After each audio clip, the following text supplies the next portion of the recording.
Hello, everybody. Welcome to the You're Too Valuable podcast. This is Gregory here. I'm one of your You're Too Valuable podcast hosts. If you're looking at the screen, you might be a little surprised, as we are. And who do we have on here? Hey guys, it's Robbie. Glad to be Welcome back. back.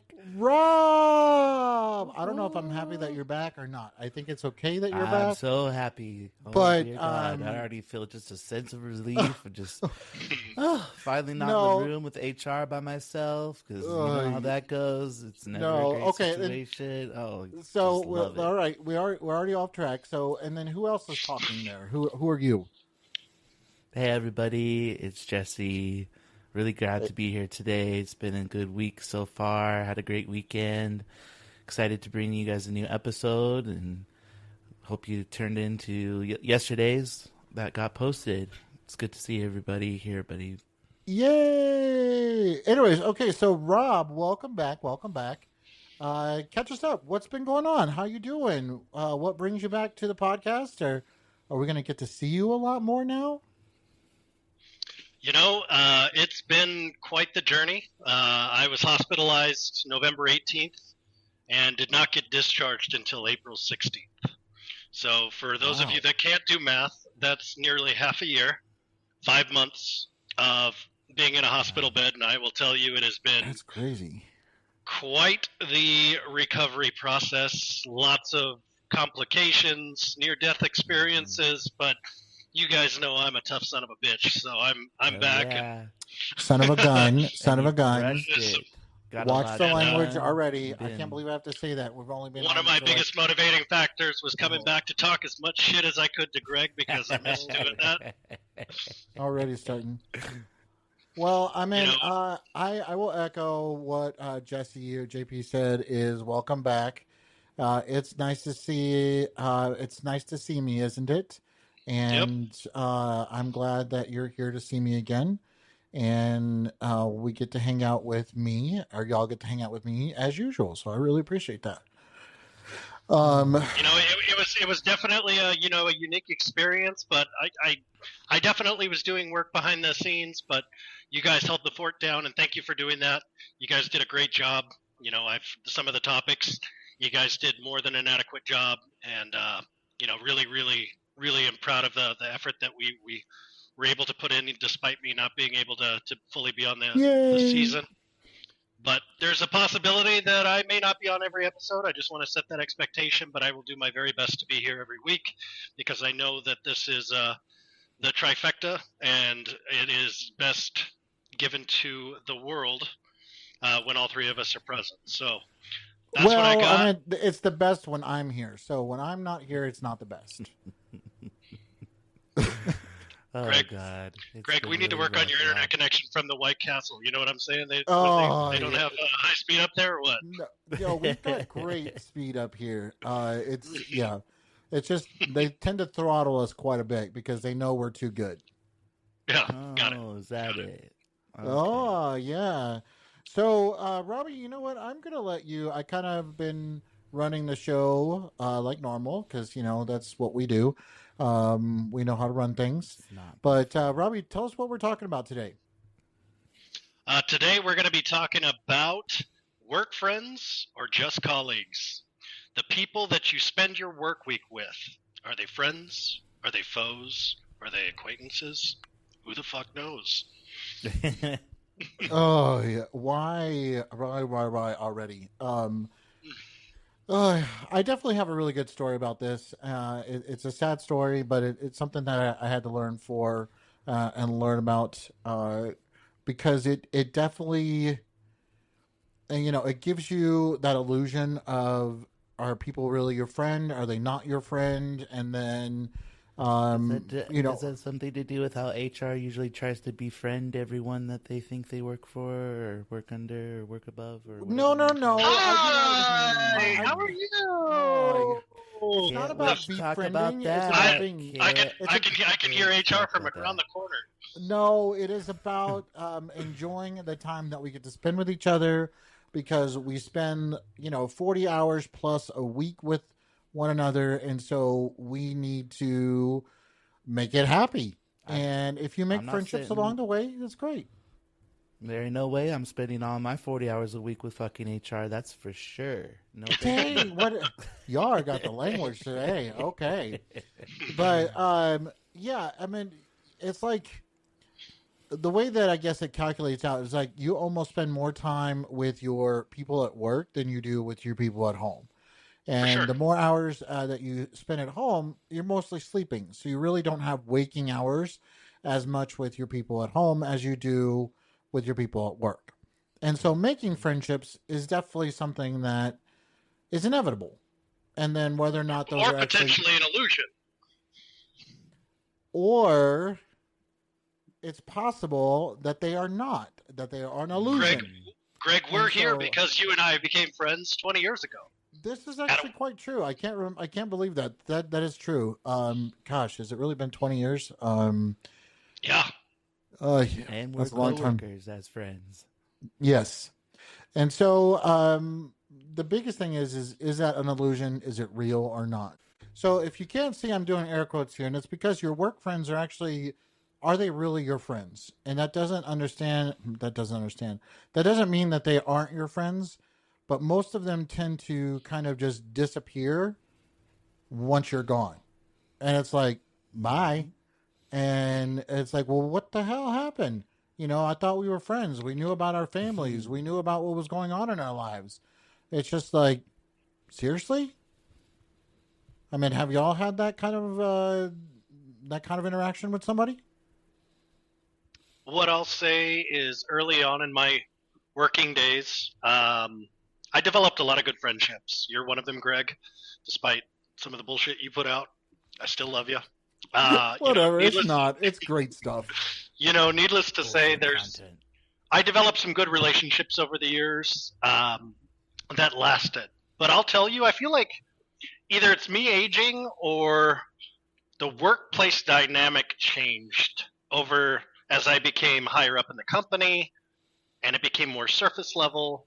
Yeah. And, it just wasn't, I felt as though I could not reveal my true self in those scenarios as a result of somebody being offended. I was in a place of leadership. I have a brash personality. Sometimes I come across as arrogant to people. Once people get to know me, they learn that I'm really not. It's just who I am. It's what my character is. Is it depends really? on who you ask. But with that being said, I can understand that I had to take a step back and think about who am I going to add on my social media? Who am I going to, go for drinks with outside of work? Who am I going to talk about getting so drunk that, at a party one night? These are the types of things that I really had to take into consideration and I could reveal myself to. And it became a point where it just felt almost tabooish. Yeah. To a point where I kept people at arm's length. And Right. I That's felt about like right. that was a big transition and a big learning process for me. I felt like I wasn't as happy. So Mhm. there's Yeah, a lot to be said. It's really hard, especially when you're in that leadership position, especially if you have hired someone who didn't have a good work culture and all of a sudden they're a part of a really amazing team and they feel at home. They feel that they've finally been brought out of isolation that they maybe have in. And if they don't already have anybody outside of the workplace that they spend time with, and their work friends become their work family. And a lot of people really attract to that. And for me, I've had to say no to certain situations of wanting to hang out after work because it's just there's sometimes things can get unhandled and it can cause disruptions in the workplace and it can really make a toxic workplace, especially if it's a certain group of the work friends that are going out consistently on a consistent basis and then almost creating their own posse and alienating Their own clique. of other people that are in the company.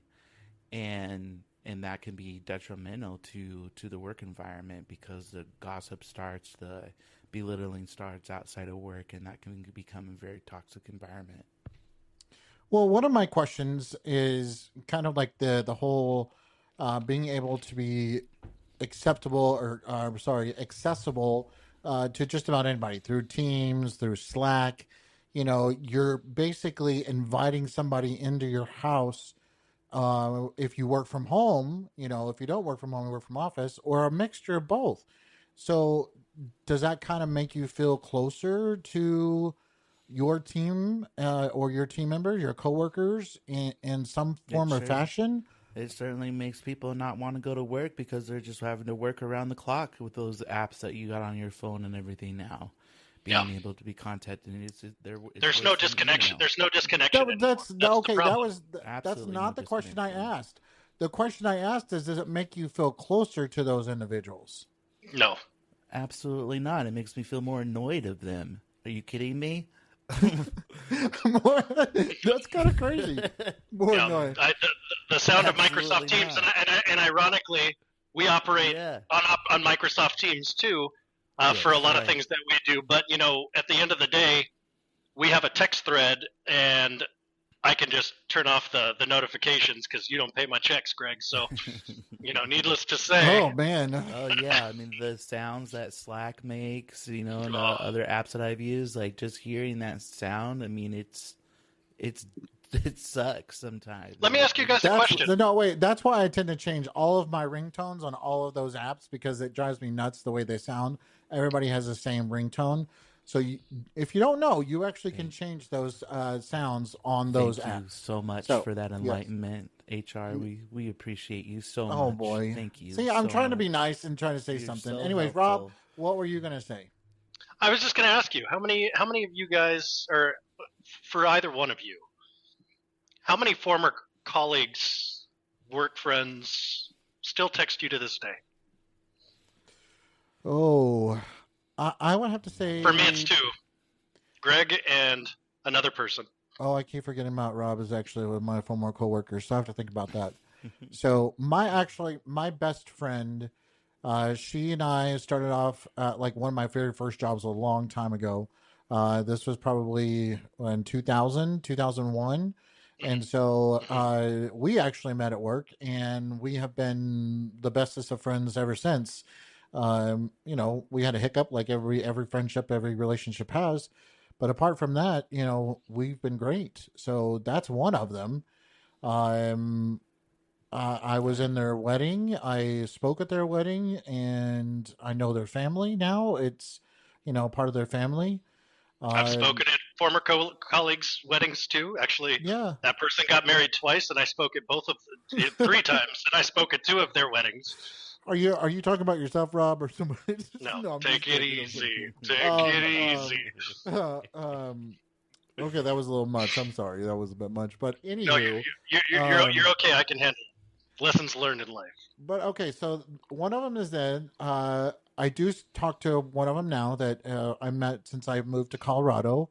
They are a really good friend that I've dealt with their family. They've gone through some really tough times over the last couple of years. And I think it's been a blessing that we both have been in each other's lives since then. Hmm. There's a couple of them that I do text that are here and there. But as far as like going to seeing them and texting them on a regular basis, maybe a handful. Yeah, Maybe. I definitely can say that I don't have anybody. I mean, I have acquaintances that from time to time will check in with and former colleagues, but I've been in leadership since college. My first position right out of college was a food and beverage manager at a hotel, and I quickly learned that you have to create boundaries with Yeah, the employees that you're managing. And so, yeah. No, 100%. You know, I reach out for business opportunities to former colleagues. I use LinkedIn pretty frequently. You know, I use those former connections for business mhm. opportunities. But at the end of the day, I mean, I feel like Greg, you and I have probably been the longest friendship, and we've had, you know, 5 years in between where we didn't talk, and then we Yeah. pick up and we pick up right where we left off, and it's like nothing ever, that time frame never transpired. Right.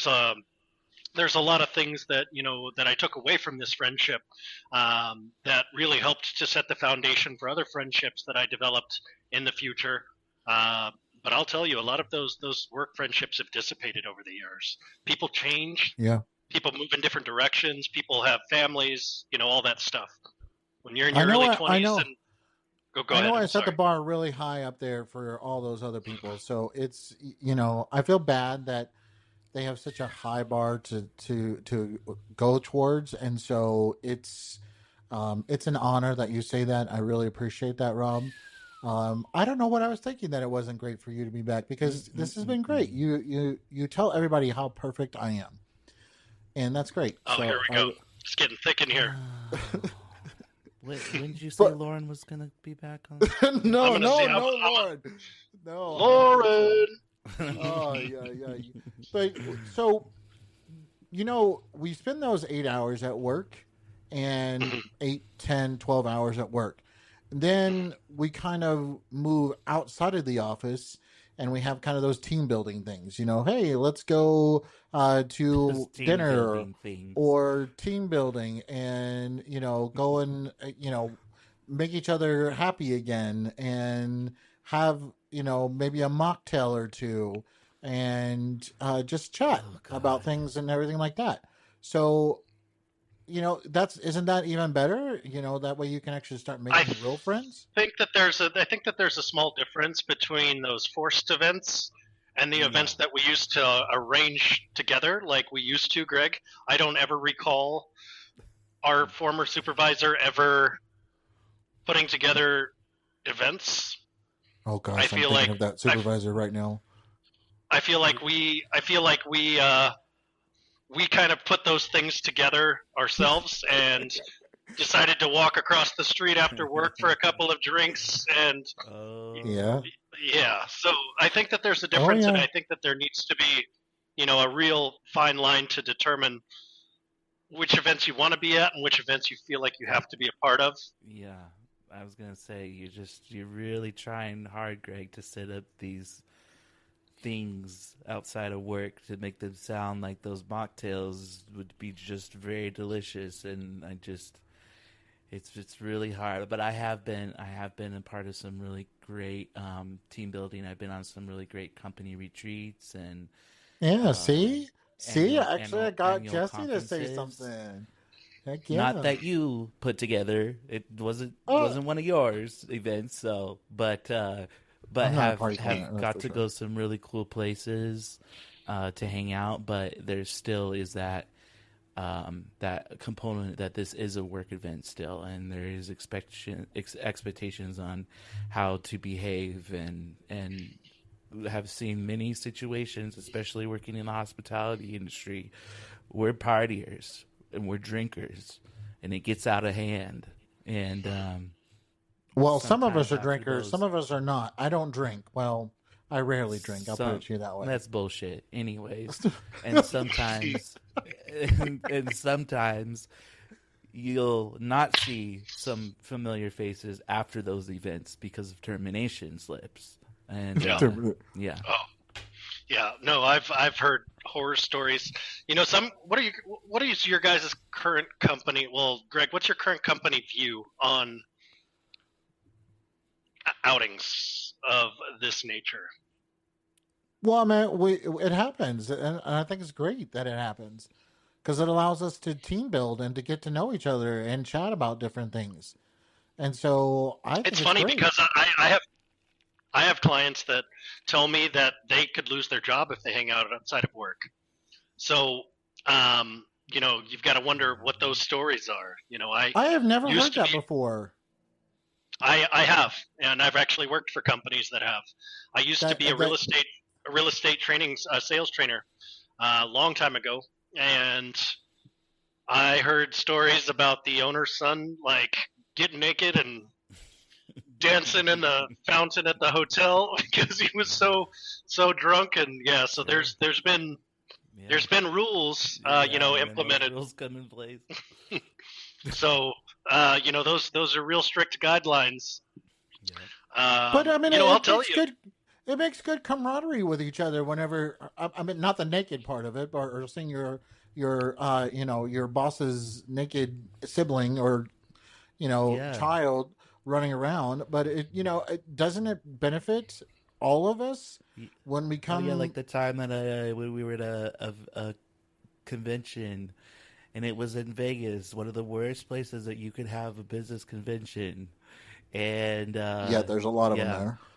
watching on my roommate because we had to bunk up with with each other because it was such a cheap company we were working for, and watching on him having sex with someone that wasn't his wife. That was a Oh, great experience. And so Yeah. yeah, What are whoa. your guys' thoughts on work wives and work husbands? What are your thoughts on those? Oh, I horrible, love them. horrible. I'm generally both the work wife and the work husband. Yeah, you are. Oh my god. Okay, we're gonna scratch that. We're not Wow. using that. That's for sure. Oh, we're Okay. Yes. 100% using that. No. I It love it. can I think get I it I can have get gotten in very trouble with. treacherous. I have gotten in trouble with some spouses by saying the work wife and work husband type of mentality. But I have used it. I still to this day do for some of my former coworkers that I still like to keep in touch with, and I think it's great. Why, if you're if you are stable, I don't know if stable is the right word to use. If you're um, Capable? in your relationship and you're grounded, what would it matter to use simple words? Yeah, I think we should ask the actual spouses what their thoughts are on the whole process first and foremost. So, It depends.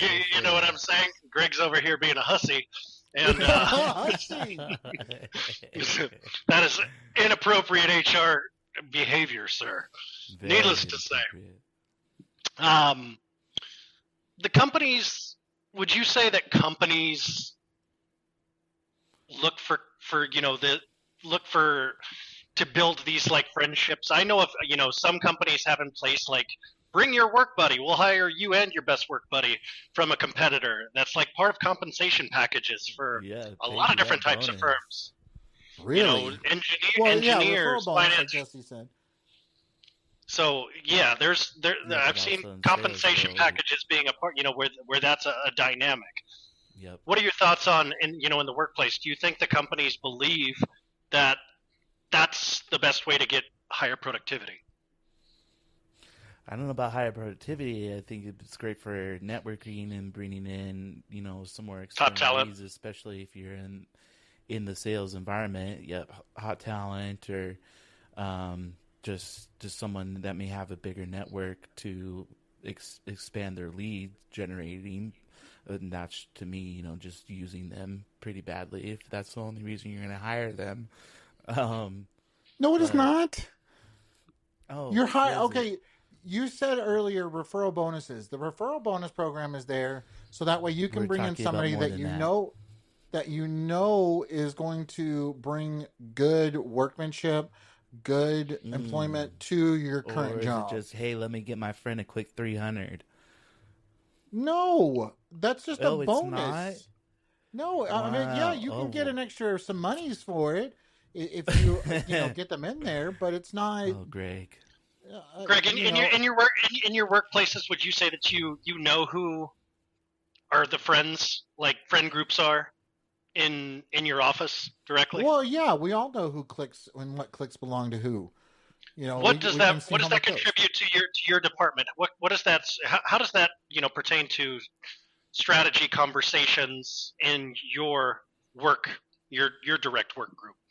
Do they see this as That does not come up at all in any of our conversations. I don't know what you're talking about. okay? I think you're full of shit. But what's new, right? What's Um, new? Wow. I mean, there are conversations about retention and culture Hmm. and Hmm. how You're abandoning the team. that you are What we about your are work bestie? yeah. And that you're wanting to bring in that camaraderie with each other, and making sure that that perfect work life is there. How about that? There's a perfect work life. Mhm. Explain that one to me, because I've still yet to find that out. Yeah, no. But no, Okay. yes, you can do your referrals. You can have there. You can have your work bestie, your work wife or work husband, as you said earlier. And yeah, we think that you're going to work better. You're going to have that time to kind of get along with each other and enjoy lunch and come back and work even harder because you're there. And why would you want to leave that work bestie? Yeah. Somebody comes to mind in my last role that I thought was a real friend, and everything that I said was going directly to my supervisor. And Yeah, I've had those.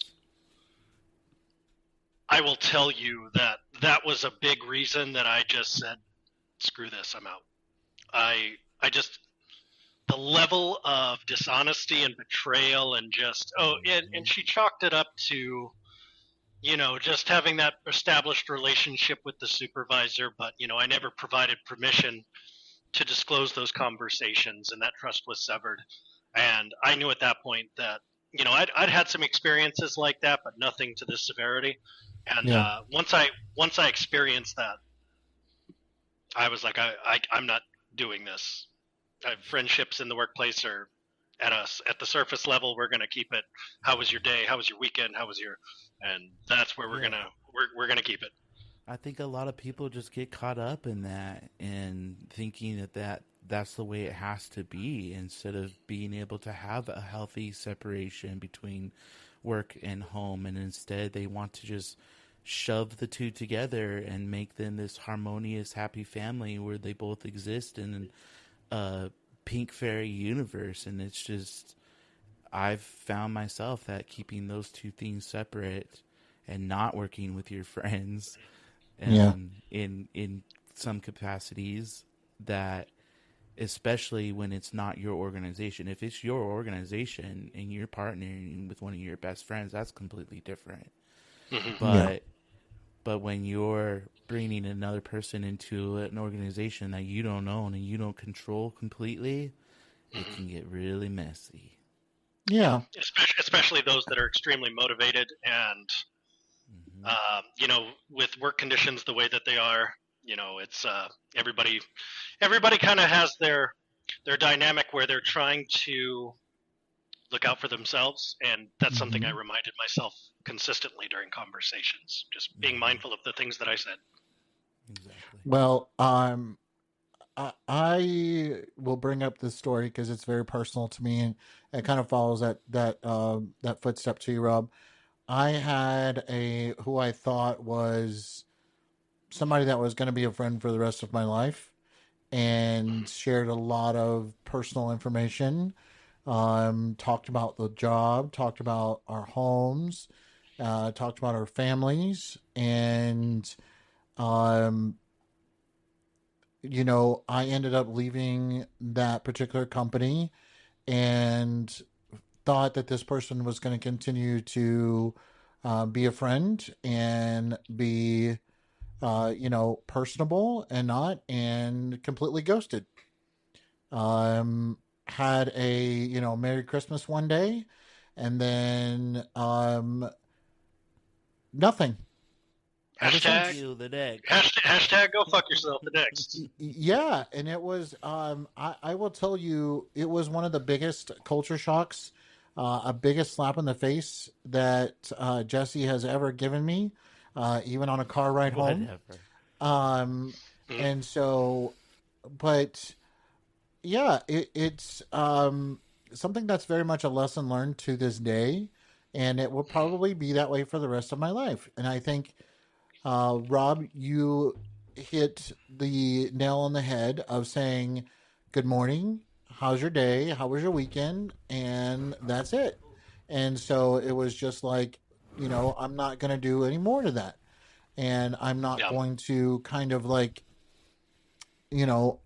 am I putting up a wall now? that make sure that I'm not allowing myself to become like that again. Yeah. And I don't. I mean, would you say that you've done the same thing? It's hard to say. Obviously I don't work with other people now, but I will say that I would definitely change my approach. And I think as I've gotten older, it's not about the quantity of friends like it used to be when I was younger. It's more about the quality of friends. So, Exactly. I've got really, really strict benchmarks in place to determine what defines a friend and what defines somebody that I want in my circle. Because Good. I will tell you that my circle over the last probably 3-4 years has shrunk substantially, and I like it. Oh yeah, mine too, Yep, for sure. I agree. So, if I was to ever go back into the workforce, I would say that I would be very kind, and really just gauge character as well as I Yeah. could. Because that person really got me, and I thought that I was a good, Right. judge of character previously, and after Yeah, learning I from think some of so, my too. other peers, they're like, "Oh yeah, don't ever tell her anything." And it was a real eye opener because a lot of big career changes and life moves were directly correlated to that individual, and so I put a lot of trust into that human being, and Hmm. Yeah. needless to say, I'm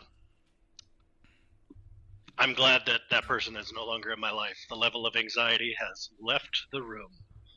Good. Well, I will say that um, it still hits me at my heart based on this particular situation, because when I open up to somebody, I tend to open up quite a bit, sometimes more than I should, and I that's definitely a lesson learned and a life lesson learned for this particular situation because it's just like I can't do that again, Hmm. and it's just like were they really my friend? And I can say no, that they weren't.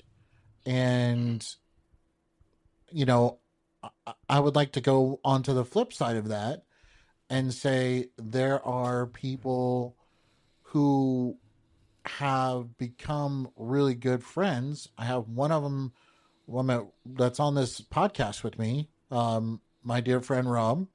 And I have another really good friend that I have been friends with for the last, several years. And this particular person, you know, is definitely a bless that they're in my life. And I think it's vice versa because we've helped each other through some really difficult things.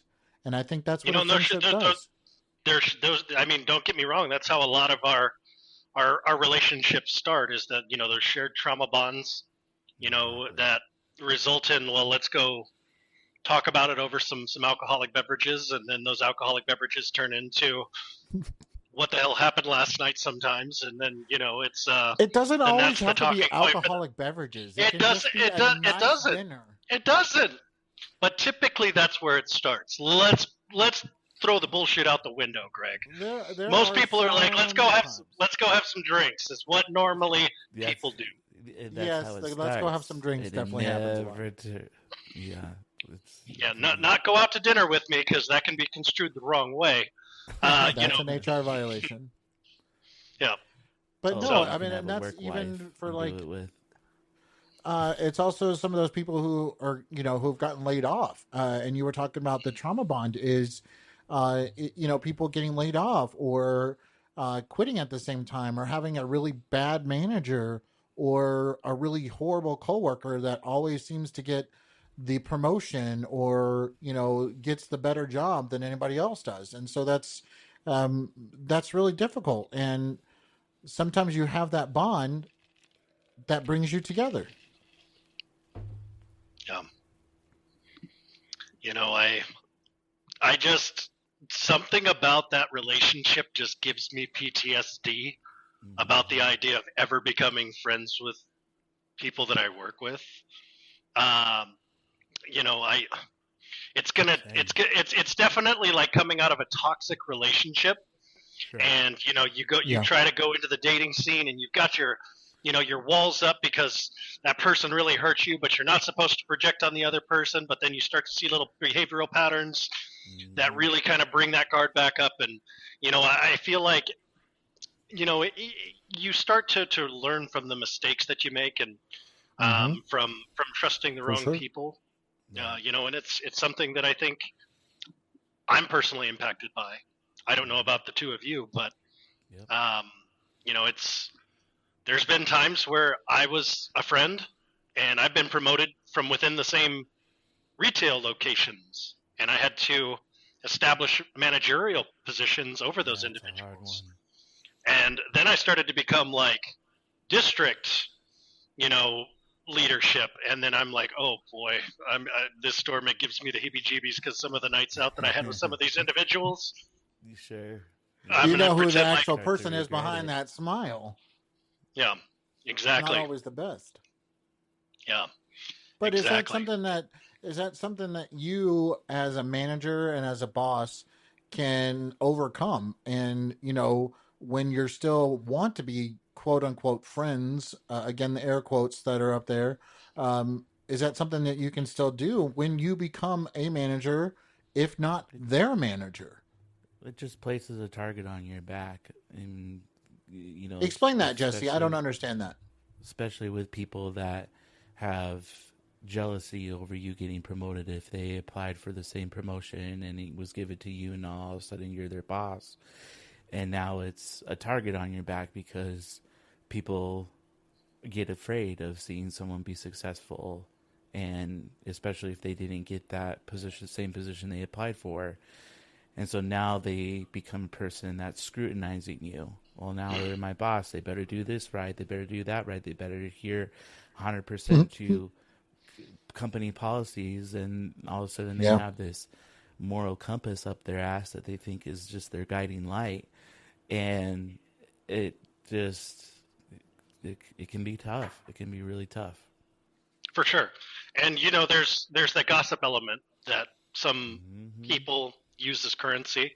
I used to have a very, very close confidant who was a peer of mine, who was also my manager at one point, and I became a peer, and gossip was this individual's currency. And, I'm going to tell you that corporate culture, gossip is very profitable to the right people. And I didn't You're not supposed like that. to gossip at work. I did not like that element of things. You didn't either. I don't ever gossip at work. Ooh, you gossip outside of work, that's for sure. Outside of work is completely different than inside of work. That's why they provide the EAP, Greg. Keep it confidential. Yes, thank you. Again, use your EAP. That's fantastic. Thank you, Rob, for saying that. But no, I would agree, and I can understand where you could come from saying that, gossip is currency, because if you can bring that to somebody and they're like, ooh, okay, well then how can I use that either against that person, or how can I use it against the person who told me, or how can I blackmail blah, blah, blah, and use this for blah, and it's like too much. And then if you get to that point where they were your friend or supposed friend, again, the air quotes, and they become a peer again in the management group like you had, Rob, then it's just like, can you really trust that person again? Promotions change people, and I can speak to that from experience. Oh, yeah, absolutely. I would agree with that, too. I had to really take into consideration the words that I was using. I had to be more mindful of what I was saying, how I was saying it, the tonality in which I was saying it. I mean, just a variety of, just every element of it was critically important for me to pay close attention to, because people now looked up to me in a leadership position, despite 6 months ago looking at me as a peer. And those are things that really can sometimes, there was a real concerted, just an idea that I would be promoted to director locally in the market that I grew up. And I believe I was runner up for that, but the person that I was referring to earlier became that director. And company changes, and I'm going to tell you, like, a lot of the leadership groups that I grew up with inside of the company that I worked for no longer exist at that company, 15, 20-year careers. So these things, Yeah, it certainly does. And, there's been a lot of changes in that organization, and, it's not really my problem anymore. People, Right. and I don't really keep in touch with that many people from work anymore either. So, Yeah. Well, that begs to I can differ feel that on. release. Yeah, I can it feel that when begs you're to. no longer part of a toxic organization, and it's just like, oh, I don't Oh want to deal with yeah, those people toxic. anymore. I started a business with a former colleague, so, from the previous company, and, we balance each other very well. We trauma bonded briefly, but we don't really talk about that dynamic anymore because Yeah. we're relieved It's not to worth the wipe time. ourselves clean of that. So Yeah. It's better things for that time to be done. Well, and then it begs to differ of who actually profits from all of that. Does the company? Does that person at that time? Does the leadership? leadership loves drama. They love drama. People in the higher ups, they love it. Love it, love it, love it, love it, love it. Without question. It is their entertainment value. Yeah, because they're no longer having to be the hands-on, line level workers anymore. They get to sit in their pretty offices next to the White Castle, or It's definitely the entertainment value and the office politics, kind of the breeding ground of those office politics. Yeah. They love to see the dog eat dog mentality, people doing anything they can to throw somebody under the bus. Mm-hmm. Oh man, just the thought of that gives me it's making me get like sweaty just thinking about it. So who's gonna end up connecting outside of work? Who's gonna end up in the bed with someone outside at work? I mean, it's my gosh. Well, okay, so then how would you kind of like protect yourself, and kind of step back, and what would your advice be so that way you don't become like the loner of the office or the become the office, do your job and go home. Do your job and go home. Be the office loner. It's okay. But wouldn't that be boring? No, for the most part. No, your job is safe. There to do your work. friends. You're there. You took the job and you love doing the work that you do. Fuck everything else. Are you serious? Yeah, your coworkers are not your friends, especially in this day and age. It's just too high of a risk. Keep it surface level until that established relationship really blossoms, and for sure, which I don't know that you ever will if you've got that full guard up from a previous backstabbing experience, but quite honestly, it's hard to say. It's hard to say. But we as humans are cohabitable. We want to interact with each other. And as we were saying earlier in this conversation or in this podcast, we actually love interacting with people. We want to interact with each other, and we're there for the most amount of time with these people. So if you become the office loner and the standout or whatever, are you putting a target on your back then? Who cares? Usually you're avoiding a lot of drama, and usually the office loners are the ones that are getting promoted and less likely to be sitting in the HR office. Hey guys, how are you? And then leave it alone. I mean, that's basically what I would do in today's day and age if I was back in the workforce. Right. I don't trust people. People feel like their job is in jeopardy if they do something, and they'll do anything to make themselves look good. Right. But that is so fake. Me, Greg. I can't stand that. Greg, I hate it. Understand where you're coming from. Trust me. I'm a huge proponent on the work environment and doing team building activities and making sure that your coworkers know each other and that they trust each other. That's completely different than office politics and making sure that those are driving the bus. So if you're focusing actually on company culture and team building and brainstorming together and sitting in a room and actually treating people with love and respect because of the time and the effort that they put into their job, that's completely that's going to breed a whole different work environment and culture than wanting to get people together just so that they can have a time together and act like everything is great and everything is not on fire within the company. It's a cover up a lot of times. Then how do you kind of tell the difference between something, as Rob says, is kind of surface level? Hey, how you doing? How was your weekend? Here's what you do. Here's my suggestion. Or, actually knowing that this person cares about you. Still be genuine, surface level. Keep the conversation. Keep the conversation related to work. Mm-hmm. Talk about the things that are transpiring inside the workplace. You can complain together. You can, this sucks. But at the end of the day, you've got to know where to draw that line and understand you don't always have to know about Susie's grandma that's doing bad in the hospital. Sure, that helps.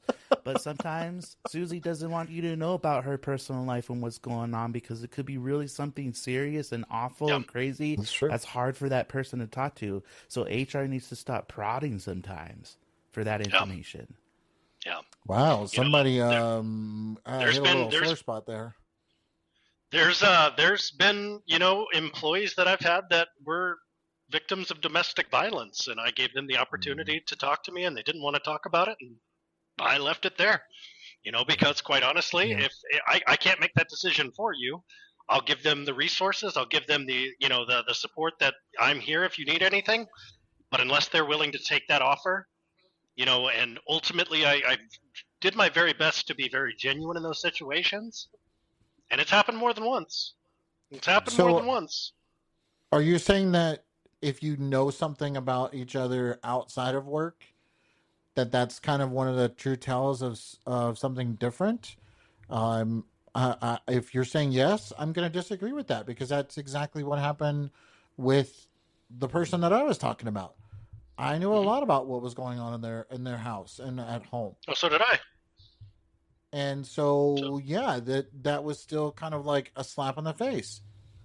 What the hell? I knew your family. I knew what they did. I knew what was going on. I knew kind of some of the struggles you were going through. And then nothing. So that's like, I don't know how you can kind of tell a difference without putting up a wall. To them, what was that, JP? Because to them it was a work relationship transaction. After that, it was done.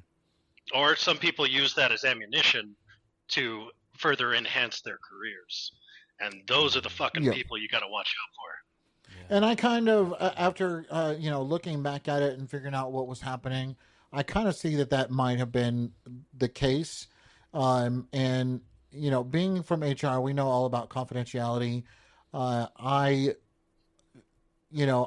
I perfect about not doing this? No, because I'm not. I try to keep things confidential to people confidential at work. Jesse kind of ratted me out and said I gossip about people outside of work. I got to get it out somehow or another. You just said I try to. I hope you do. Yes, I do. That's part of my job. That's what it's there for. And then whenever you can't get that from somebody else, it kind of hurts. And that's also part of this situation that happened. So let me ask you this, Greg: Would you in HR offer to go out for drinks or offer to go out to dinner with people in your organization? No. Why? As an HR, well, there's a couple of reasons. One, nobody wants HR. I mean, it's absolutely hilarious that what happens whenever I go to like these team building things or something like that, and everybody's like, "Oh my gosh, HR is here! You gotta shut it up! Be on your best, P's and Q's because you don't want to get in trouble with HR." And so the stigma our corporation has created. Yeah, and that's sad because we're humans too. We want to have that social interaction as well, and I'm not there to get somebody in trouble every single second of the day. And your literal job is to protect the company. So, no. That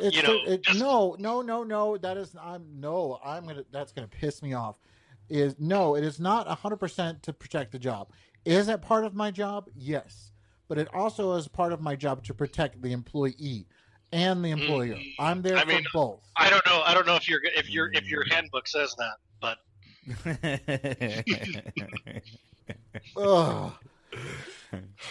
But no, to answer your question, no, I'm not. Would I do it for lunch? Yeah, absolutely. Let's go out and have a nice lunch together as a team. Let's chat. Be a little bit more personable, and Right. maybe bring up some things outside of life. Right. I've had conversations talking about my life with coworkers, and it just it's being that person, and understanding who they are, and trying to get in that same interaction with them. What do you think? Yeah. I mean, I'll tell you this: when I became pretty high up in the company, I maintained a friendship very, very secretively behind the scenes. Like we did no pictures, we didn't check into places together, but we spent a lot of time together. And I could have easily lost my job for some of the things that we did together. Mm. But at the end of the day, that was somebody that was kind of my ride or die. And Right. that friendship developed early in my career. That person hated me, from in the beginning, and after they got to learn who I was and what I was about and helping them become better, that friendship started to develop. We started to go out for drinks, started to, team like personal team building with no leaders there, and then I became, Personal team building. yeah, where the it wasn't the company on the company's dime. It was just us going out together. Love it. Wanting to do it. So, Jesse, how would you characterize, being nice with somebody at work compared to them actually being a friend? And can that line blur quite a bit? Oh yeah, definitely a lot of blur in there. And like Rob was saying, you got to be careful, especially when you're new to an organization, especially if you're in leadership. People are people pleasers, and they if you're their new boss, they're gonna want to try to do anything and everything to get kiss your ass and get you on their side, and make sure that you think that they're the best general manager that they've Yes, ever sir. been in this world, and will pick up that phone every single time they call. And so and that's actually kind of hard for me too, because it's like, pump the brakes. I've been in your position. I know what you're doing. Chill out. Let's just Oh yeah, actually have this let room let sure let's smells like bullshit. yeah, let's Yeah, actually let this that's happen naturally, mhm. and cultivate a relationship together. That's where you can really tell if it's fake or not, because I mean I can see fake coming from a mile away. Someone dressed like RuPaul, like, yeah, that's not, I don't think so. and No, yeah, and and so you have to be very careful about who you're going to quote unquote befriend, and who you're going to have private conversations with, especially if it's regarding leadership above you. And And it's okay. Go ahead. Sorry, I didn't mean to interrupt you. I've been into some very precarious situations where then it puts me in a spot where it's like, wow, this person is really talking shit to about our boss that I really Mhm. like, and now what do I do with that? Yeah. Yeah. What do you do with that You, information? it's incredibly frustrating to have those types of experiences that kind of make us put those guards up, and it's also okay to remind everyone that it's okay to just have colleagues be colleagues. You can keep that dynamic. It Yeah. doesn't have to always form Exactly. into something more to be productive in the workplace. Get your And friends outside of the Yeah. workplace. reminding yourself that is also important, that not everybody that's nice is your friend. And That's true. uh, it's those types of like real good friendships, like brotherhoods, sisterhoods, like those take time. And even after some time, you might think that that person's in your corner, and they've been playing the fiddle all behind the scenes the whole time. Mm-hmm. So you have to be Exactly. mindful. It's so depressing, is the Yeah. best way that I can put it. It's depressing, Oh and yeah, definitely. it was one of the big reasons I wanted to leave. Right. Yeah. So And that's the more okay. time that you're having to spend at work. Mm-hmm. Yeah. And Rob, and I kind of want to ask you a little bit of a personal experience here, but based on this whole situation that happened with you over the last 6 months, you know, if you're taking a step away and, you know, finding out who those true friends are, you know, what did that show you? What did that, Can you ask? you know? Can you rephrase that question? Yeah, I just want to know, you know, how many people did actually reach out to you during this time that you were away and sick and ill, and were any of them really true coworkers that have become true friends? Apart from me, of course. I'm always there. You guys were constantly checking on me.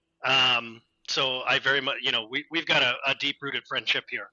As much shit as we talk to each other, I think people get that we're friends. Yeah. I'll tell you this. This experience opened my eyes. Is the best way that I can put it. Yeah. I experienced some unique changes in friendship dynamics, and Mm. I'm an observer. So I'm a very big observer. My job for 8 years of my career was to observe human behavior and find out what patterns people followed. And, in times like this, there were people that showed up that I was completely astounded. They were there every single week, including That's good. clients, Yeah. and then people that you consider to be some of your best friends, radio silence, unless you reach out to them. Yeah. Now, here's the thing. You also have to remember that some people have really bad experiences with hospitals. Right. So that's a dynamic that I have to remember, but Mhm. I feel like I would overcome that obstacle if somebody meant enough to me. Now that I've spent over the last 24 months, I've spent over 200 days in a hospital bed. Hospitals don't give me the heebie-jeebies anymore. They're actually pretty sanitary facilities. Yeah, they are. So, it's you get some weirdos. You make friends in the hospital. You make some weirdos. Oh, let me tell you, I probably went through about 40. I probably went through about 40 roommates, and some of them like to have full-on conversations with themselves 2:30 in the morning, pitch black. Shut up. No, I'm not lying. I got some people coming down off drugs at times, but I did make some deep-rooted friendships inside of there as well. So, it definitely was an eye-opening experience. I don't think anybody anticipated me being in there as long as I was. I know I And didn't. most people I remember- go ahead. I remember you were saying, "Oh, I'm going to be in here for Christmas or for Thanksgiving and then Christmas." And then all of a sudden, here we are in April, and you were still there. And I was like, what the heck? Definitely did not expect you to be in there that long. I'm glad you're back out, because that way you can be here and, get to be on the podcast again because you I'm bring going to tell you, I'm very messed up still to this day. I'm powering through. This has, been one of the biggest challenges of my life. But I'm resilient, and I have so many big things going for me at the moment that I could not let this derail me from those things. I feel like this podcast has grown exponentially. I feel like people love the message that we're talking about because nobody else is willing to say the things that we're willing to say. Exactly. We put our own asses on the line, and Right. that's something that people find very courageous, and that we can be their voice.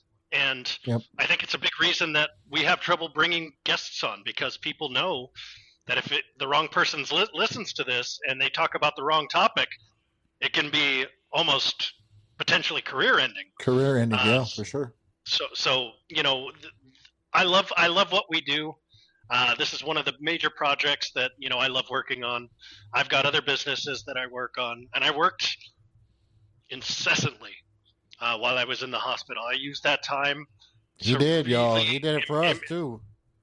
Improve my skill sets. I used it to improve my businesses, despite the alarms and 2 hours of sleep sometimes, and all of it.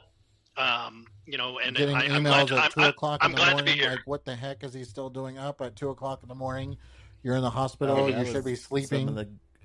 greatest times that we got to work together ourselves on stuff that me and Rob were working on late at night too. So it was very productive time. So Jesse, I want to pick your brain real quick before we kind of wrap it up.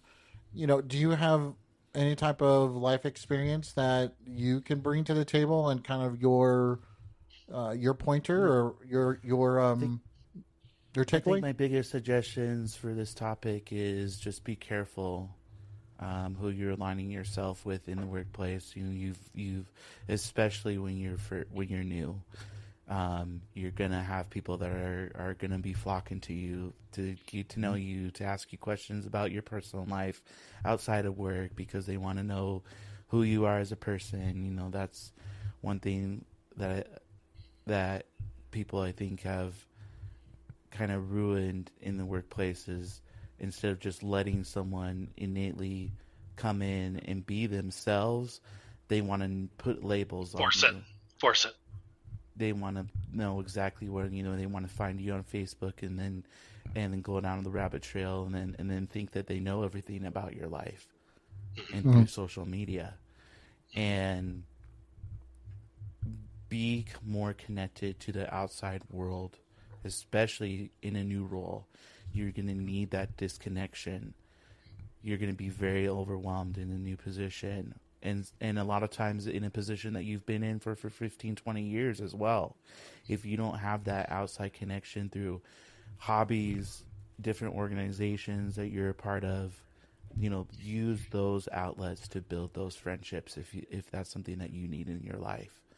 Yeah. Be very careful with doing them inside the organization of work.